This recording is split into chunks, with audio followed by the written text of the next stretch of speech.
Welcome to Senior Strategies. I am your host, Amy Decker, Director of Client Services for Senior Helpers. We are so glad that you were able to join us today for lively conversations with guests that can offer you the tools, strategies, and support so that you can successfully stay on your journey as a caregiver. We hope that you enjoy yourself and find just what you needed to get you through today. Hi, welcome to Senior Strategies. We hope that everyone is well today, and we're so happy that you are following us. I have a guest today, Jeff DiLavore. He's got a lot of interesting things to talk about and to teach you as far as seniors and falls and keeping them safe and how important it is that we get educated when we're caring for our seniors. Jeff comes with a long line of a resume that goes out the door. Jeff, I don't think there's anything you haven't done. But he's been a registered nurse since 1995. He's a former firefighter and paramedic. He's from Long Island. He's done several level 1 and level 2 trauma centers. He's got several certifications in emergency and trauma.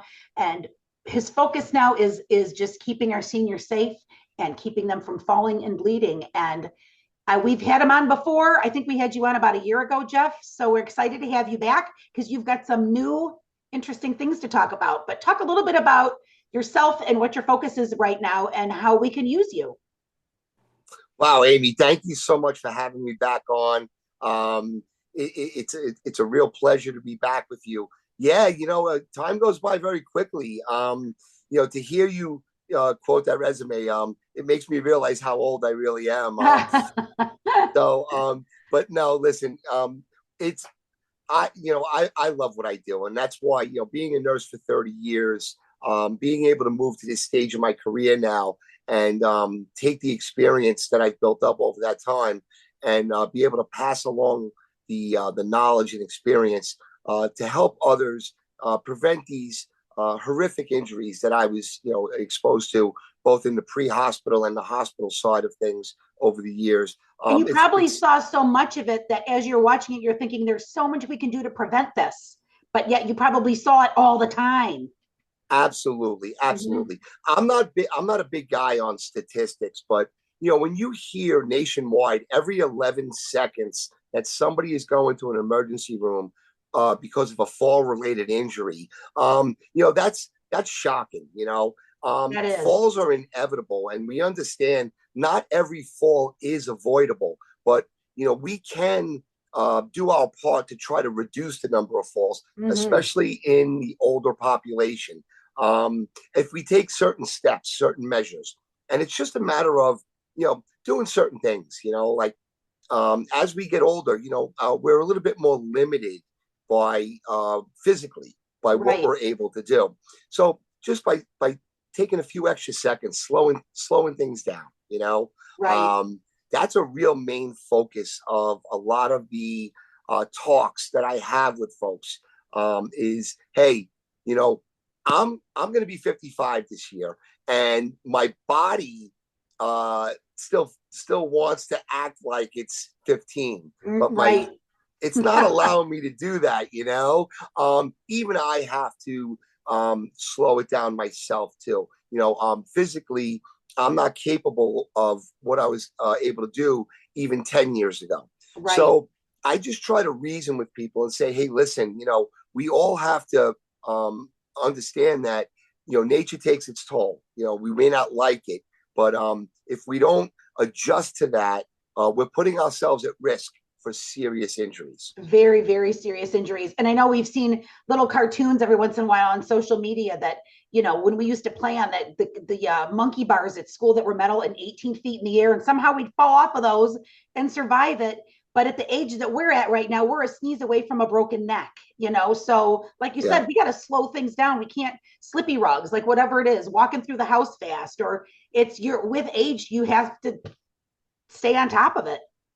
Absolutely. There's two things, when you're younger and we're much healthier, you can suffer a pretty significant injury and recover from it without too many untoward effects right. long term. But as we get older, again, you suffer a significant injury, even if it's a broken bone, even a broken hip in an older person can lead to other things that are unexpected. You know, Right. you wind up in a hospital, you're on your back, and we know what that turns into. It can Mhm. turn into an infection, a pneumonia, something else that was unintended from Or the fall surgery itself. and then need anesthesia with the surgery. So then you've got the Exactly. effects of the anesthesia and what that does. Right, exactly. So people say to me, they're like, I felt that I didn't break anything. I just had a little fall. It's not a big deal. I'm like, well, that was this time. But Right. each time you have a fall, your risk for another fall increases significantly. And another thing that happens too, when people have falls, they also become a little bit more hesitant Right. to do certain things that they might have done before. Right. And they become fearful of things as well. Mhm. Then what happens is they become less active. When you become less active, you become less flexible. Right. Your And muscles atrophy. Mhm. they atrophy, and you see it's a snowball effect. And the less active you are and the less flexible you are, it makes you even more vulnerable Right. to having accidents and Right. losing balance. And, there's a lot of things that go into this. So, Sure. And even if you end up having surgery, sometimes they'll pop you into a rehab for a while. So now you're in rehab for a few yep, weeks, laying in bed, talk about muscles atrophying. And then when they send you home, of course, they're scared to death to do anything then. And now they've lost their balance, their muscle strength, everything. absolutely, Mhm. absolutely. What we like to I hate using the word preach, but what we like to have the conversation with folks. Listen, folks didn't get to their age, to retirement age, by not being smart, right? Right. So I'm not smarter than anybody else. What I like to do is just like have conversations and remind people, hey, listen, here are some things that you can do to minimize your risks as you get older. And one of those things is, we have our 6 steps that we follow, and these are tried and true. CDC, area agency on aging, Mhm. the National Council on Aging, all endorse these 6 steps to help older folks to prevent falls. The first is balance and exercise program, and it's not like you have to go out and join a gym and have go run a marathon or anything like Right. that. Have some type of daily exercise program where you're doing something to stretch your body out, Right. exercise your muscles, take a walk, and it doesn't matter how long.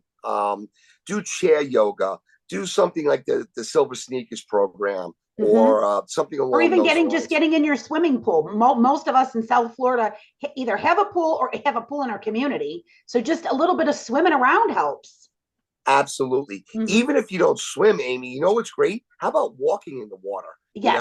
That Yes. passive resistance of the Right. water gives you just enough to keep your muscles toned. Yes. And you know what? It feels good too, It does. On those hot days. Yeah. So the other thing that we look at is, we encourage people to make sure that they have an open line of communication with their healthcare provider, their primary caregiver, whether it's a nurse practitioner, a physician, a Yeah. physician's assistant.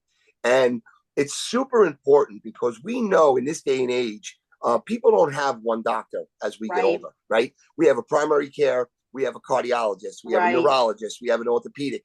So one thing we like to do in our program is, and it's my partner and I had come up with this together. We tell people, create a doctor's shopping list on your refrigerator, write down the name of each one of your specialists, and leave it there. And the next time you have an appointment with them, if you have a question for that doctor, say, you know what, I got to talk to my cardiologist about this Yeah. medication I'm on. Right. Write the question on there so that when you have that appointment, you're prepared when you walk in there. Exactly. Yeah. And because Good idea. how many times do we walk into a doctor's office and we go, I meant to ask him so many things and I forgot. Right. If we build up that Write list, it down. right, exactly, be prepared for it. So it's little things like that, these little tidbits that we give Mhm. folks. And they come up to me after these talks and they're like, I never thought to do that. That was What a great idea. Yes. Yeah. So the next thing we like to do is we tell people, review your medications. Everybody is on some kind of medication as we get older as well. Now, the interesting thing there is doctors and nurse practitioners will constantly be adjusting medications and dosages based on your condition and how you respond to them too. Two things are very, very important that we preach. You have to convey any changes to them so that they know what's going on. Right. Especially with things like blood pressure medication, any antidepressants, sleep medications, opioids, if you have chronic pain. Very, very important. Like if you have balance issues or trouble sleeping, or, if you change your blood pressure medication and all of a sudden you notice, when I get up too quick, I get a little dizzy. Yeah. These are important things to convey to your providers. You know what? Maybe we got to adjust the dosage again too. Right. So that's another thing that we tell them. And when they change the medications too, I think one of the things that we suggest very often with senior helpers, we will have an aide accompany them to the doctor's office, especially if there's ones that have cognitive issues, so that there's an extra set of eyes and ears. They can get the report paper, send it to the family. Very often family members don't live close by with those that are going to be going to the doctors, our seniors. So we always suggest that they have somebody go with them so they can get those changes. If there is a change in their medication, that the caregiver or somebody with them can get that to pass that on. So families aware, they can stay on top of it, especially if they're the ones organizing their meds. That's a wonderful suggestion. Yeah. And I know your audience is not just the older folks themselves, but the caregivers too. And that's mostly, a really important message to people in our age group. If you can't be there with your mom, your dad, your aunt, uncle, your grandma, grandpa, make sure somebody is. Make sure somebody is to advocate for them. Absolutely. Right. That's a great piece of advice. So the next thing we like to do is we like to tell people, super important, hearing and vision checkups every year, at least once a year. As we get older, our eyes, like Joe Pesci in the movie My Cousin Vinny, they get more and more out of whack, right? So we have to make sure that we have those visual and hearing checks at least once a year, because hearing, if our hearing is off, it can cause balance issues. Right. And we know visual, if we can't see something, it causes a multitude of problems. Sure. We can't see obstacles in our path. Right. We may not, the depth of things as we're walking, we may not be able to tell things that are coming at us. And it puts us at risk of not just falling, but also maybe, not being able to judge traffic that's coming as we're crossing the street or something like that. And so hearing, super important. Yeah, and hearing too, if you have hearing problems, that can also expedite cognitive issues, because your brain has got to hear things in order for it to work perfectly, or it's going to start making up sounds. It's going to start making up things because it needs to hear things. So they do say hearing is very important to get checked, because that can also make confusion and brain problems. And I can't tell you, when we talk to family members to sign them up for care, I'll say, well, do they have hearing aids? The number one answer is yes, but they don't wear them, or no, but they need them. So yes, they don't wear them because they don't like them. They don't like the background sound. They don't like the way they fit. Or B, they need them, but they don't have them. So it's to get a really good person to fit you with better hearing aids, because most of them, I think, are very uncomfortable. They're super expensive, but I think they're so necessary, like you said. Yeah. It's true. I know they come at an expense, but they are invaluable. They truly are. Yes. And when you talk to someone, when I haven't been an ER nurse for so many years, the difference between somebody wearing their hearing device and not wearing it, it's literally night and day. I know. Somebody who can't hear, they really are at a loss. And when the family member would bring their hearing devices to the hospital for them and they would put it in, it was like they were a completely different person. Right. So most complain that they hurt. Most complain they hurt, or they don't get them checked and cleaned. And so just like your ears, you're going to get wax build up in your ear. You're going to get wax build up in your hearing aid. If that gets all plugged up, if you're not having somebody charge them at night, or keeping them clean or keeping them maintained, it's just like sticking a piece of plastic in your, it already hurts. They don't want to wear them. They can't hear with them anyway. So maintenance Absolutely. on those is important. Absolutely. Absolutely. So moving on, the next thing, and this is probably the biggest thing, and when you hear the numbers, you're going to know why. It's home safety. Again, not being a big numbers guy, but this is significant. 55% of all the falls that occur in people, older folks, occur inside the home. 55%, that's over half of them.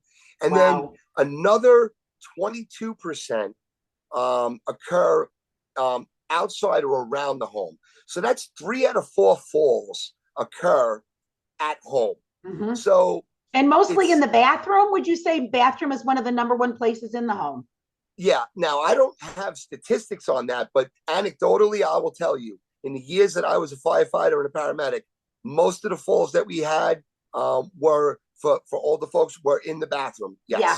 Because it is so slippery. Mm-hmm. You know, you get out of the shower, you fall in the shower, you step out of the shower, right. You got the tile, you're not wearing the proper foot gear, all that stuff. Or you've got a slippy rug on the floor that doesn't have like a rubber backing that slides across the floor when you step on it.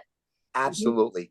Mm-hmm. So what we do is, and this is something that we're really happy to provide for your viewers too, and we hope that you can get it out to them. The CDC has a wonderful home safety checklist. And each time we go out and do our presentations, this is one of the handouts that we give to all of the attendees. Good. And what I like to tell folks is when you go home tonight, at the end of the lecture, I go, everybody goes home with homework. So when you're sitting down tonight and you're having a cup of tea or coffee or a sip of wine, you take the home safety checklist and you go room by room, and it helps you identify, is there enough lighting in the room? Do you have the proper carpeting, like you said, Amy? Very important, like right. the runners, rubber backing ones. Yeah, right. Right, exactly. In the bathroom, do you have the grab rails in your shower? Okay. Mm-hmm. And a shower chair or shower seat. Exactly. Are you stepping in a bathtub or is it a walk-in shower? That's huge too. Right. And that's the other thing too. I like bringing like a little bit of a personal touch to my talks with these folks. I tell them, I'm like, look, having grab handles in your shower is nice. I go, but when you get in the shower, why not put a chair in there? Sit down, take your time. What's the rush? Remember I said, slow it down. Slow it down. There's no rush there. Sit down and enjoy it, Yes. And again, that makes all the difference in the world, because there's nothing soft in a bathroom. You go down in the bathroom, you're hitting your head on tile, on cement. And if you go through the shower doors, those are glass. You're going to get cut. Yeah. So yes. So we want to make sure the home is safe. And the second thing I tell people is lighting. You really want to make sure you have lighting in the home, even if it's like an ambient lighting at night. Right. LED lighting is so inexpensive now. And even if you keep a light on in a different room in the house, as long as you open your eyes when you wake up in bed, if there's some type of light there, you're not in the dark. You're not moving around where you're at risk of tripping over something or stepping on something or banging your head on a dresser. So that's super important as well. So. And but home safety clutter is a big one too. Clutter, people love to have the magazine racks maybe next to the couch because it's convenient to put magazines or books, but they don't realize tripping over a magazine rack, tripping over a pile of pillows. If the lighting's not perfect, that there's not clutter, especially if they have a wheelchair or a walker or use a cane and there's piles of stuff all over the place. That's another thing that's huge. Absolutely. And not just that, there's two other things too. It's laundry. Right. If you have maybe your towel that you use from the shower, or you have a laundry basket and you missed it, it's on the floor. Right. And the other thing is pets. As much as people love their pets, sometimes your cat may be laying there, or your dog is laying next to the bed. That's huge. I didn't even think about that. That's a real good one. You don't even realize it. And listen, the pets love us and we love them, and it's not anything that can be avoided, but you have to be super careful that you don't get tangled up or step on them as well. And not only stepping on them, so we have a friend that they were just leaving for vacation and she ran to get the front door and the dog had peed in the lot in the foyer, but she didn't see it. So that's the other thing. With the pet comes accidents, and she slid through it and shattered her arm, her hand, her wrist, that was with one fall because the dog peed on the floor and she slipped in it. So not only tripping over your animal, but watching if they have accidents in the house. Absolutely. Yeah. Yep. These are all things that, and again, these are things that we don't take into consideration. Right. They're accidents. Are they avoidable? Yes, but we have to be aware of this stuff. You got to think about it. Absolutely. So finally, the last thing that we preach a lot is, it's about communication. And this is, Amy, you and I have had this conversation several times since we've met. Talking with family members is so important. Huge. I've met, and again, when I worked in the ERs for years, I remember so much regret on both sides, from the patients that came in who said, I can't believe this happened. I wish I would have told my kids, about what was going on. If they would have known, maybe they would have been able to help me. Aww. And then on the flip side, the kids or the nieces and nephews would be like, I wish mom or dad would have told me what was going on because I could have helped them. So there's that regret. Keep the communication lines open. If you're a caregiver, talk to your parents. Yeah. Hey, mom, hey, dad, how you doing? Is everything okay? Right. How are you feeling? Is everything all right? And often they can fake it over the phone. They can say, well, we're fine. We're great. Yes, we're eating meals. Yep, we've got somebody cleaning. So if you're just talking to them, they can still fake it till they make it through that. You need to actually physically go see them. Go see the condition of the house. Open the refrigerator and see if there's old food in there. Are they really, truly eating 3 meals a day? What's the condition of the house? Because you can fib over the phone all you want. So we even suggest if they live out of state, FaceTime them. Get them on the phone, and if you can have somebody walk them through, FaceTime them and say, show me what the kitchen looks like. I want to see what the cabinets are, however, so they can get a bird's eye view of really what's going on. Yeah, and you know what too, and I'm sure you probably recommend this. If you are a caregiver and one of the neighbors or friends of your loved one, talk with them too. Yes.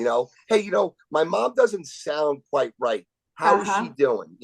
Have you seen her? What's it look like? Hey, can you go over there and pop in? Let me know what's going on. Yeah. Right. Good idea. But keep that line of communication open with your loved ones. And you know what else too? Talk about other things like the medication. Let's circle back to what we said before. Try to make the doctor's appointments when they go there to be an advocate. Because as we know, as we get older, there is, in not everyone, but in a lot of people, there is some cognitive decline. Yeah. And let's be honest, who can keep up with all the information that doctors are throwing at us? Even with normal aging, Yes. That's exactly, it's very difficult to stay on top of that. Absolutely. So it's always good to have an advocate with you when you go see a healthcare provider. Right. And again, even if it's not a family member, if it's a friend, if it's a neighbor or someone who can at least be there to hear what you're hearing and at least be like a helpful reminder later on. So but yeah, that's really the crux of our falls prevention program. But we also have other programs that we like to get out into the community and present as well. Health and wellness programs, and it's so nice to be able to have the ability to just have the freedom to just create these programs, like these health and wellness programs. And where do you go? Where do you go for these? Where do you teach these? So, when I was working at the trauma centers, I developed so many relationships with people like yourself and a lot of the social directors at the 55 and over communities, community partners with fire rescue in West Palm Beach Gardens, and Boca Raton and Delray Beach. So I've maintained those relationships. That's great. And it's wonderful. I still get contacted by a lot of the facilities where I had done my presentations, asking me, hey, you interested in coming back? And I'm like, Great. absolutely. Well, because you're not only informing people, you're not only educating them, you're fun. You're fun. You make it fun to listen to. You're animated. You've got props. You give out fun games, or I think you gave ponchos out the one time for the Don't Bleed program that you do, or less bleeding or whatever. But you're fun. And I really think that it's just like anything else. If someone stands up and talks monotone about what they, guess what? It's like Bueller, no one's listening. You bring it out, you make it personal, you make it fun. And what you're talking about is very important. So it's stuff that people really need to hear, and it's got to digest in their brain. Thank you for saying that. Look, I'm a fun person. You are. Some people tell me I'm a little intense, and I'm like, okay, I'm intense. I'm a New Yorker. What could I say? That's right. There's nothing wrong with that. It's good. But I like to have fun, and I tell people, I'm like, look, I'm not here to lecture you. Right. Who am I? I'm here to have a conversation. You know what the best part is? When I do these presentations, there's nothing better than when someone comes up to me afterwards and they kind of give me a hug and they're like, you know what? That was fun. Fun. You really made it interesting. I've been living, and they'll tell me, I've been living here 20 years, 30 years. Most of the times I fall asleep during these things. She's like, right. She's like, when are you coming? They'll be like, when are you coming back? And I'm like, I don't know. You want me to come back? But what you talk about is life-saving. And we all remember when we were in school, the boring teachers. So we never did good in those, got bad grades in whatever teacher that was boring, because I'm not paying attention. I'm not listening, and I don't even care anymore. If you are presenting something, and in your case is life-saving, these are things that people it's got to get in their brain and get instilled in their brain. So what are the other well, first of all, what is the name of your company, and how can they get in touch with you if they would like to have you come and educate their community? So the name of the company is Stick Figure Strategies. Stick Figure Strategies, and I'll tell you the origin of that in a minute. But Stick Figure Strategies is our phone number is 561-867-1044. And you can go online to www.stickfigurestrategies.com. And the website is it's still a work in progress, but we're pretty near complete. It'll give you a little bit better idea about the other services that we provide. You had mentioned the hemorrhage control program that we have, which we're very proud of. It's called Stop the Bleed. Stop the Bleed. And so we love getting out there and advocating for that life-saving class to be taught. We really encourage people to really learn that skill. So it's basically a first aid class if somebody is bleeding, how to stop them from bleeding. Yeah, it's life-threatening bleeding from like a hemorrhage from like major trauma. Like a loss of a limb. Right. Yeah. Something, it could be from like a construction accident, a victim of violence, a propeller injury, falling through a plate glass window. There's a lot of different ways that someone could suffer an injury like that. But what we do is we teach people, if you are the immediate responder when it happens in the first like 2 to 3 minutes, because someone can bleed to death within 3 minutes if they are if you don't control the hemorrhaging. Yeah. So so that's a real important skill to have, and we like to get out in the community and teach as many classes as we can. So all your classes are listed on that Stick Figures website, Stick Figure Strategies. It's going to be on the website, all the classes that you offer.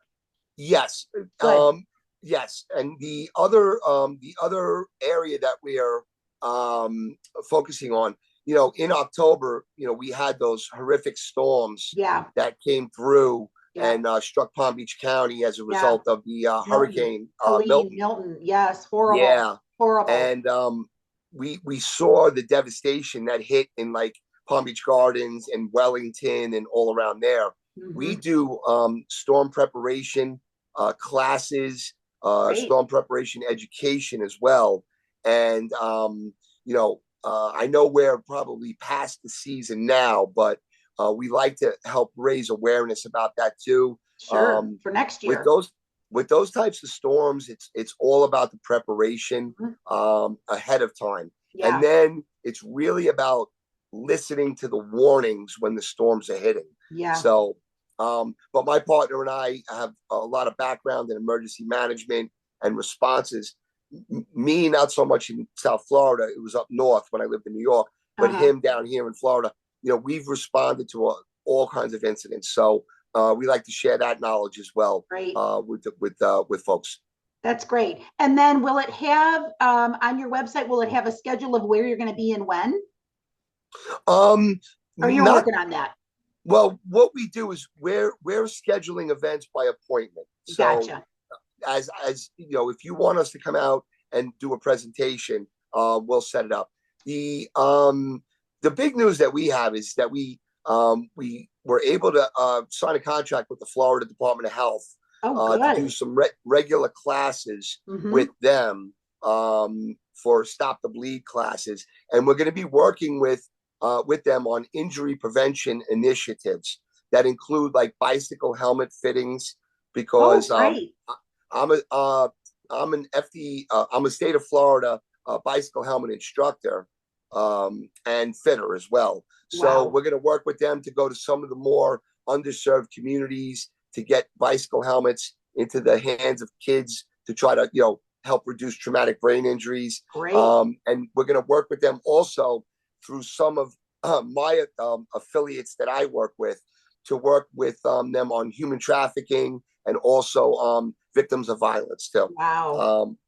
So it's not just what we're doing with my company, but it's who we work with and our affiliates too. Right. And it's all around different injury prevention initiatives is really what our goal is. I love it. And it's for all ages. So all ages can benefit from this.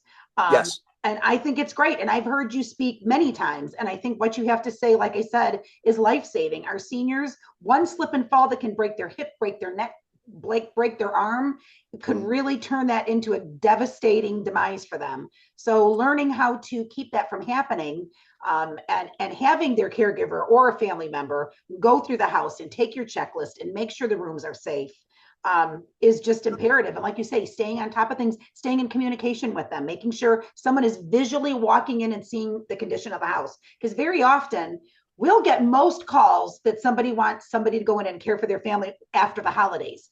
It'll be Thanksgiving, they haven't seen them since last Thanksgiving. So then they come this Thanksgiving, and what a difference 1 year has made, where they're like, oh my God, their house is like a hoarder issue. There's rotten food in the fridge. Yeah. We'd have never known that just by so keep in touch with your family members or have somebody pop in, make sure they have your checklist, make sure they go to your website and find out, just the classes that you offer, because I think everything you talk about is great.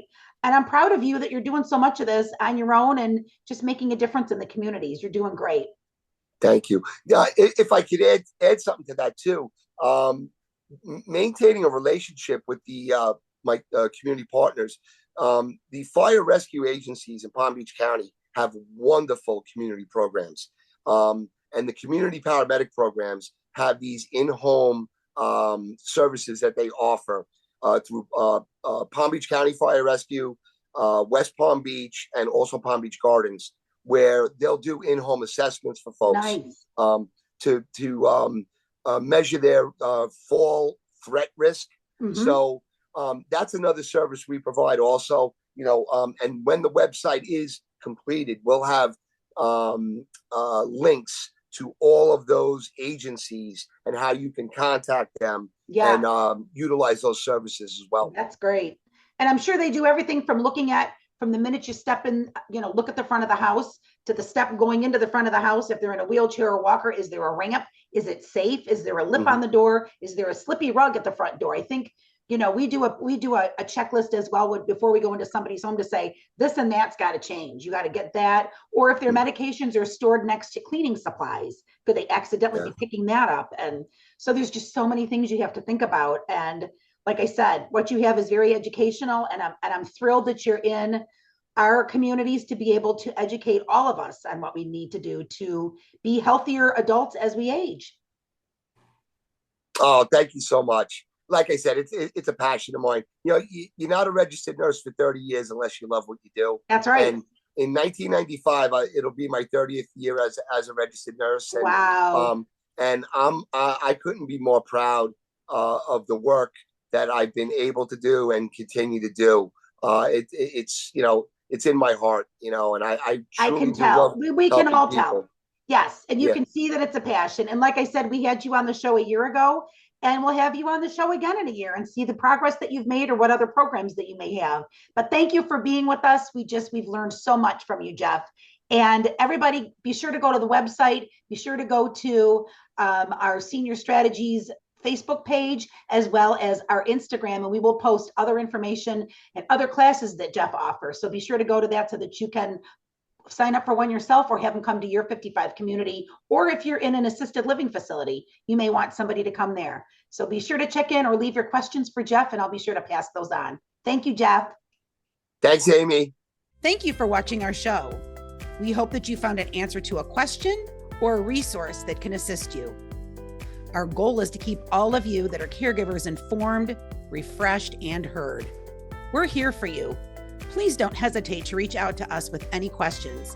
We have all the resources that you'll need. Please follow us on our Facebook and Instagram pages for the up-and-coming shows and events and support groups. Thank you for joining us, and thank you for your support.